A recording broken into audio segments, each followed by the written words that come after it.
The topic is the role of decentralization in capital markets. We have Jill Carlson moderating. She's an independent consultant. We have Bharath Rao from Leverage. We have Ron Bernstein from Paradex, and Rick Dudley from Vulcanize. So without further ado, Jill, if you can take it away. Great, thanks so much for joining us. And just to be clear, this is actually the originally 1:30 panel, so decentralization in financial markets. So sit tight if you thought that you were showing up for the 2:10. You'll get to listen to us hang out for half an hour here first, and then we'll move into that.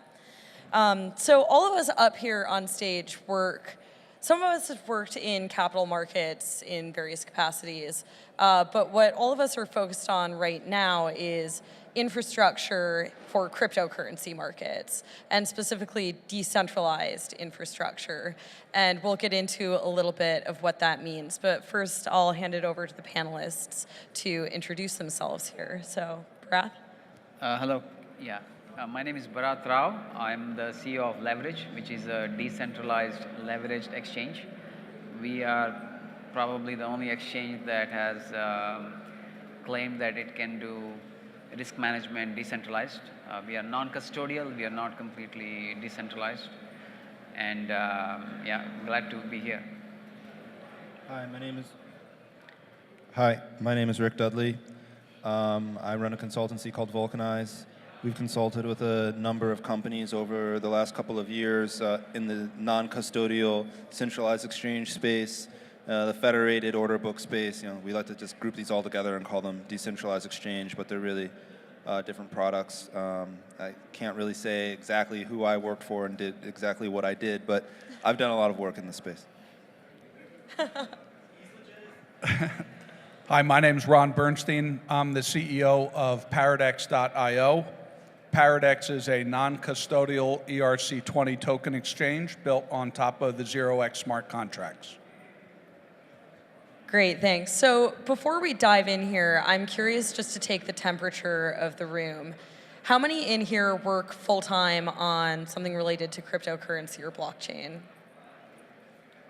How many in here work in financial markets in some kind of OG financial markets, not cryptocurrency? Great, okay, about evenly. How many have done both?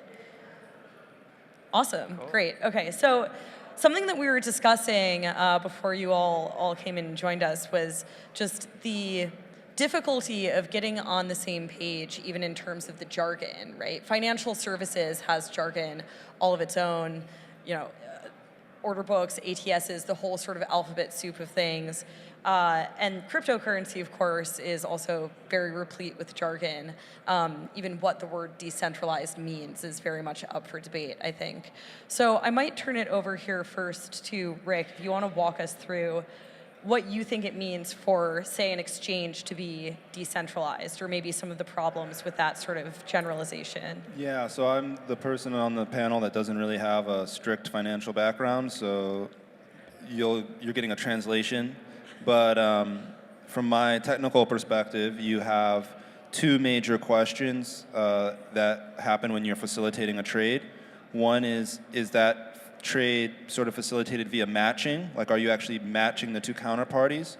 Or are you just showing them some orders and then they have to match themselves? So that's one question.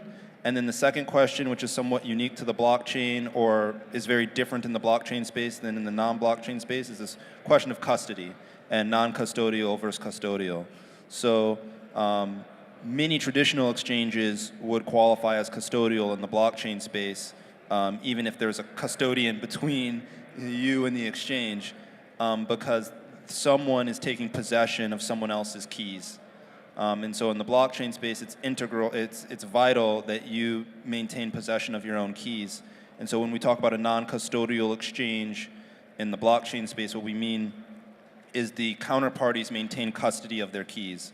And if you throw a custodian in there, it's still probably a non-custodial exchange because the exchange does not have custody of your keys. And then the other part of it, which is a much actually broader categorization in the blockchain space, is how are the orders executed and matched, settled, filled, and like who can actually read your order. So you can imagine one of the popular solutions in the decentralized space now is commit reveal schemes. So basically you publish a secret somehow via cryptographic magic. The matching engine can match these two secrets together, and then later those people who publish those secrets have to publish the information necessary to reveal those secrets, and then everything is settled. So that's one sort of kind of exotic matching engine that you might find in the blockchain space that doesn't really have a clear analog in the traditional finance space. Just a little thing to help people sort of orient themselves. My personal view is one of the biggest issues we have in the decentralized space is people think of it as a stock market. A stock market has a reserve currency, the dollar, and there's all these centralized authorities and all these people that you can go to resolve conflicts, and that's someone else's domain, all the myriad ways that's done. I think crypto assets are more like cash FX, where there's less liquidity, it's more private, it's more of a P2P, OTC type relationship, and very importantly from an architectural perspective, there's no reserve currency. And so I think for those trying to understand when we talk for the rest of the talk about DEX, it helps to, if you have a cash FX model in your mind, hopefully that'll help.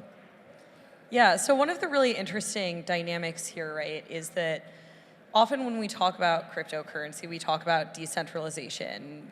On the one hand, we're talking about assets that are in some way decentralized in and of themselves.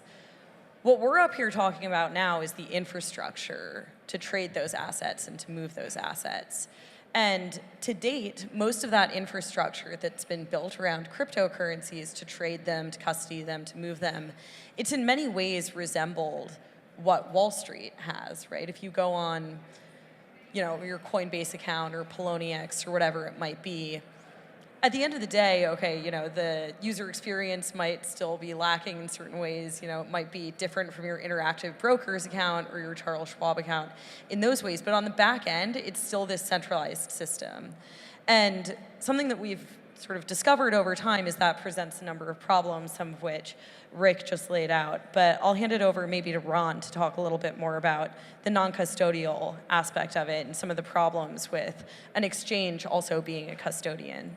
Yeah, so the concept of decentralized exchange and DEX, where there's a lot of different projects and implementations that are getting lumped together, we actually have chosen to be pragmatic in approach, and that is to replicate a real-time trading experience that you might see on a stock exchange or a currencies exchange or a commodities exchange, but preserve some level of trustlessness or less trust required by using the public blockchain for settlement.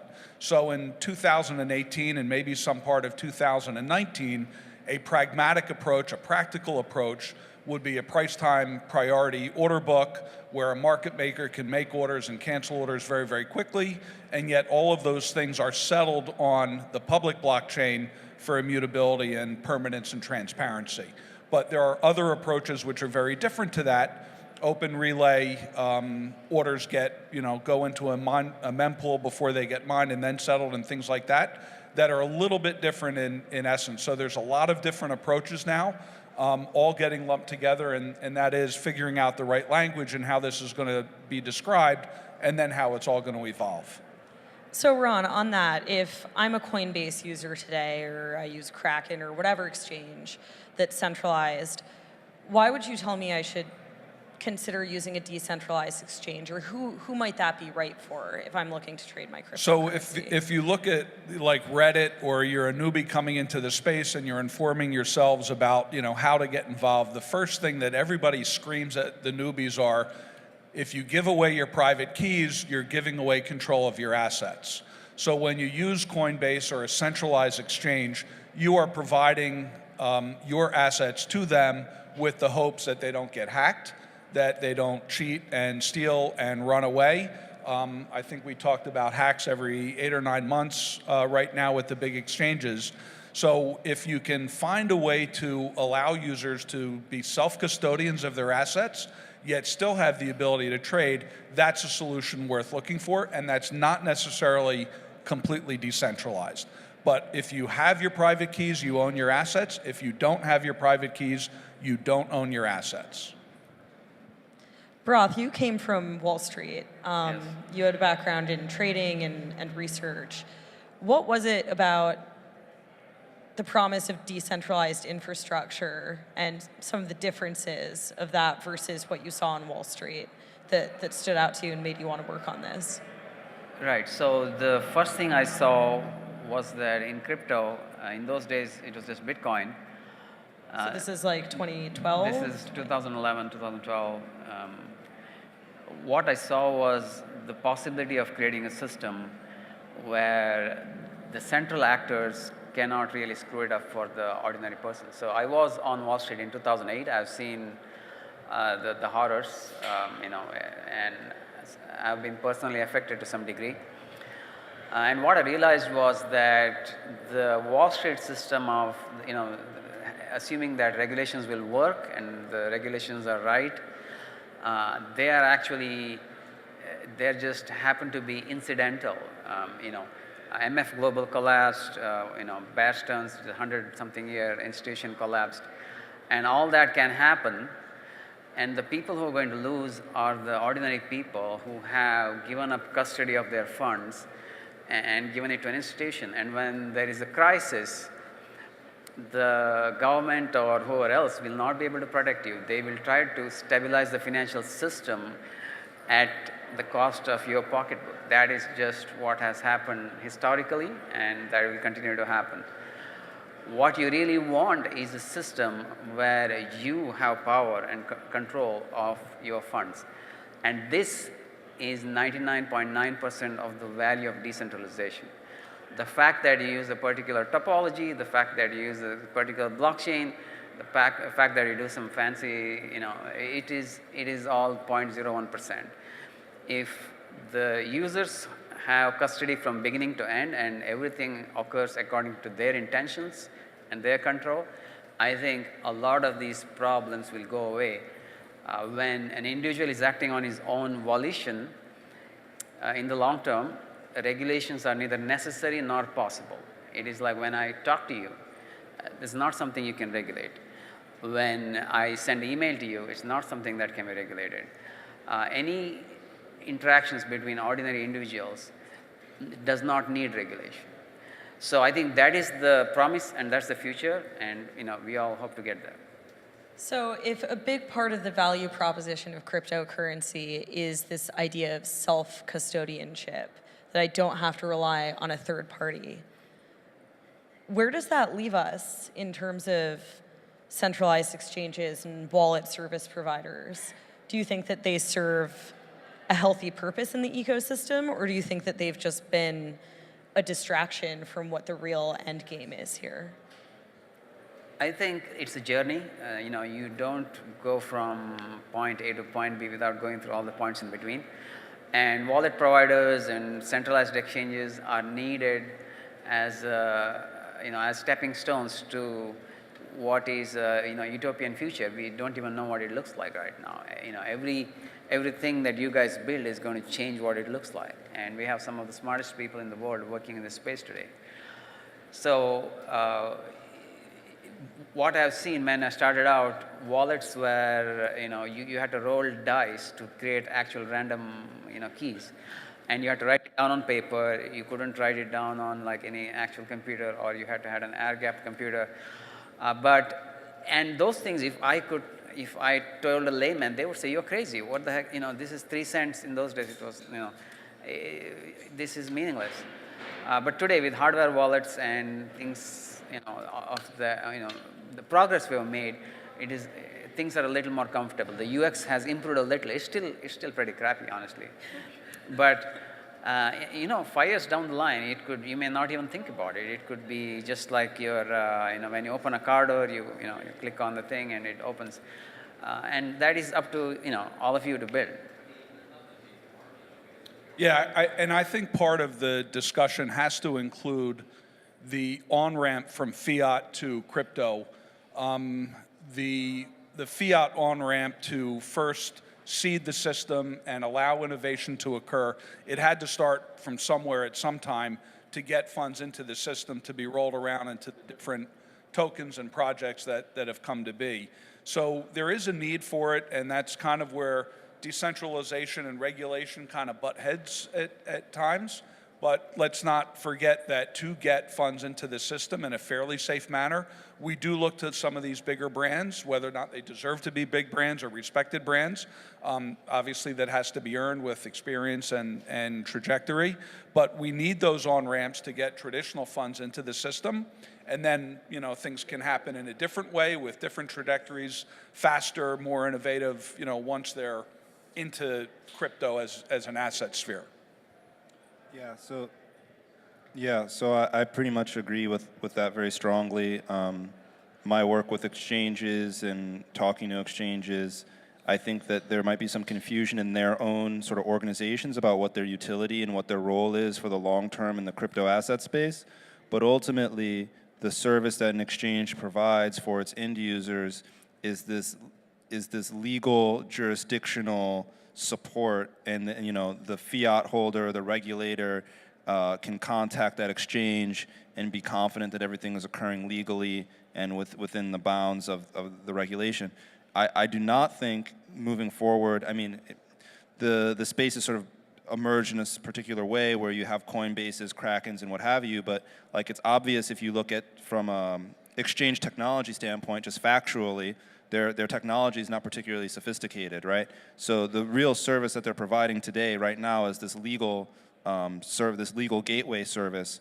And I think that moving forward, what we'll find is that the next generation of Coinbase GDAX, right? When Coinbase renovates GDAX, whenever that happens, it'll be much closer to what Paradex is now than what GDAX is now. And even in that sense, also closer to Paradex than a traditional HFT or interactive broker or OTC desk that you would see in traditional finance. So I think that they sort of started that, you had to shoot a cannon and you landed somewhere, and now you got to reorient yourself and move into the correct space. And so hopefully we make that move in a relatively painless way. But if you look at what happened with Poloniex, and those guys got super lucky, right? When you look at what they were really doing and what it was legally, to be sold and acquired the way that they were, which was sort of a blessing of sorts. That was really, hopefully everyone who screws up in life gets out of their screw up with so little damage. That's your healthy dose of cynicism from the stage here today, folks. It's coming, yeah. Great. So, we've covered a few different aspects of infrastructure here. Then there's the custody piece of it. There's the on and off ramp in terms of fiat to cryptocurrency. There's another form of on and off ramp that has to go on here, which is the human aspect of it. So another thing that exchanges handle, as Rick mentions, is of course that interface with regulators. And as I'm sure everyone who's worked in financial services in the room can appreciate, KYC and AML is a big piece of that. And I know that you've been doing some work around identity and that piece of it, right, as it can be decentralized. Yeah, so what we realized was that if you really try to do the KYC and AML as people are doing it today, it's a terrible load on your exchange. It's just a lot of support load. People are upset at various things. You also have the custody of these documents that can be stolen. That itself is So what we created was we created something called AML without KYC, and using a model where a person can only withdraw to the location or the address from where they deposited. We make sure that we are not a money transmitter, and therefore our exchange cannot be used for money laundering. And we have shown this to bankers, we've shown this to regulators, and we also, the paper is public. We've not had any, we had nothing but positive feedback about it. So what I do believe is that if you are, the moment you have identity and you are holding that as an exchange, that actually compromises the values that you are trying to bring through the blockchain. You have the ability to censor, you have the ability to just, if you're pissed off at someone, you could just, do a lot of bad things. And just through just through basic incompetence that a lot of exchanges have shown, you could expose a person's financial privacy. And the best way not to make yourself a target of hacking is that you don't hold anything valuable. You don't hold any coins, you don't hold any identity information, nothing except trade information, which is already on the blockchain. You are not a target anymore. So this is essentially what we built. Ron, you're actively running, of course, a piece of decentralized infrastructure. How do you think about KYC, AML? In what ways does that pose a challenge, and in what ways is that a benefit? Well, I think as Bharat said, that's a huge load on the system to handle KYC and AML. And if you think about, the delays for deposit processing and things like that, withdrawals, customer service, and we onboarded 1 million customers this month, and sorry, we're not taking any more customers right now. It's kind of like a good problem to have, but it is a problem, to solve.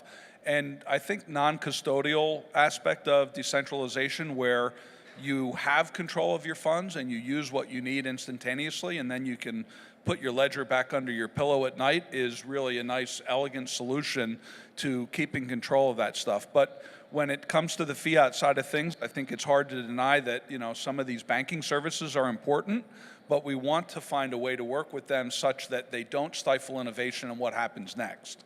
And that's the edge of innovation is happening at the decentralized layer. The aspiration for, all kinds of new things without central counterparties being in the middle and without filtering those interactions, I think is really important. And these are kind of what our goals are. So as I mentioned from the start here, all of us are actively working on decentralized infrastructure, financial infrastructure, cryptocurrency infrastructure. There are obviously still a lot of problems to be solved with that. We've covered some of the good, but there's a lot of bad and ugly to touch upon here, I think, as well.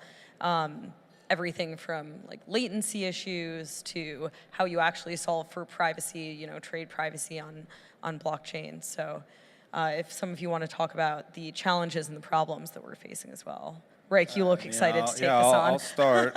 I think the biggest ones are when you're building a solution, if the on-chain component is obviously very public, and it can be manipulated by miners. It can also be manipulated by other well-funded adversaries or adversaries with leverage. That is very unusual in the finance space. There is no, to my knowledge, equivalent sort of attack consideration that needs to be taken. In a traditional bank, if you have physical security on your network, that's sufficient to make certain assertions, and then you have your computer security as well, which is derived from physical security. When you're on the blockchain, you've given all of that up already. That's why you're on the blockchain. So you just are making an enormous security trade-off there. I'm a blockchain proponent, and I'm saying this, so I think that it's an important thing to keep in mind when organizing your systems. I think the latency piece comes from this global consensus. In the blockchain space, there's a lot of discussions around not having global consensus, so sharding solutions, payment channel solutions, so things like Lightning, things like Plasma on the Ethereum side. Other people have other state channel side chain solutions. These techniques, I think, are ultimately how exchanges will happen, and I also think from a regulatory, well, I'm not a regulator, I'm not a lawyer, but from a regulatory perspective, I think there's a lot of benefit to doing OTC because it's easier to make your system comply with the regulatory regime in that context.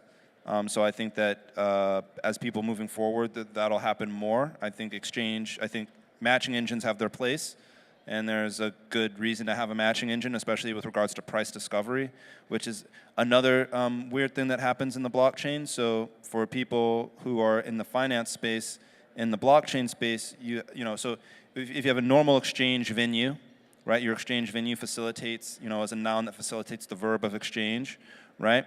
And it does two things. It allows you to know your counterparties and engage in counterparty discovery, it allows price convergence and price discovery, and then it actually will match the orders.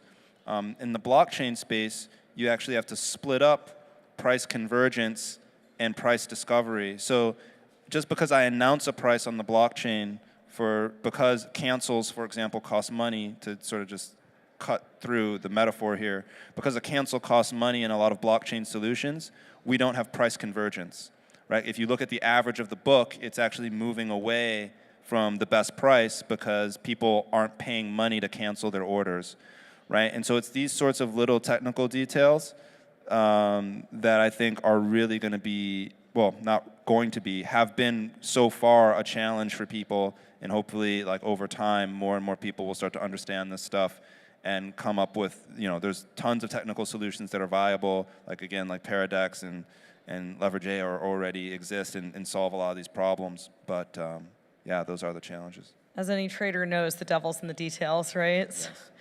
Yes. So mining, some of the latency things, even how order matching happens, these are all obstacles that we're attacking. I'm sure, Ron, you're working on some others as well here. Yeah, I mean, there's a number of models, even within subsections of, decentralized exchange. But I think one thing that's important is that, we live in an environment of such fast change that, when we can imagine something, we expect it to exist, next week or next year. And what we're really learning is that these projects, to develop and be efficient and secure, it takes a lot more time. So if we can identify 4 things that we really want to be, decentralization being an important one, where you don't have to trust anybody, you have control of your funds, you don't rely on a central counterparty, you can exchange what you want for something that you want more, it's going to take some time to get there. So some pragmatism is probably very useful for now.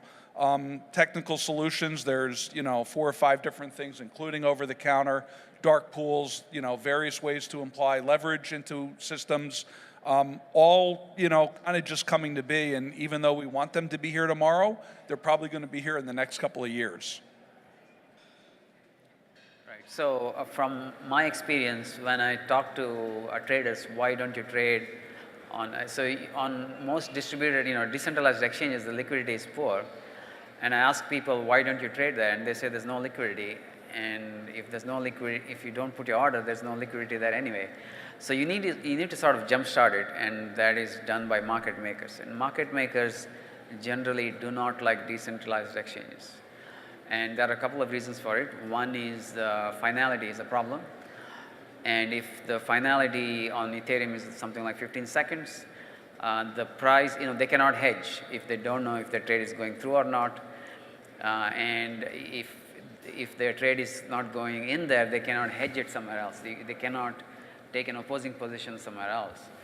And this can somehow be, they can compensate for all of this, but it will simply increase their cost so much that it's not profitable to trade. So that is one. The other is the way decentralized exchanges work right now is it's very expensive to cancel trades. And as a trader, many traders know 98% of trades, orders are canceled, and only up to 2% are finally, matched. This means that for me, a single trade is going to cost me about 50 times what the gas plus whatever it costs to put an order in the book. And this means that most of the time I'm not profitable. I'm losing money through gas, and I have no ability to hedge. So this is a very bad situation for any market maker. They are just better off trading on centralized exchanges or trading in the regular markets. So they are keeping away from it, and this is the problem that needs to be solved, and we are working on that. We believe that finality can be solved using things like proof of authority, and latency can be solved by things like plasma.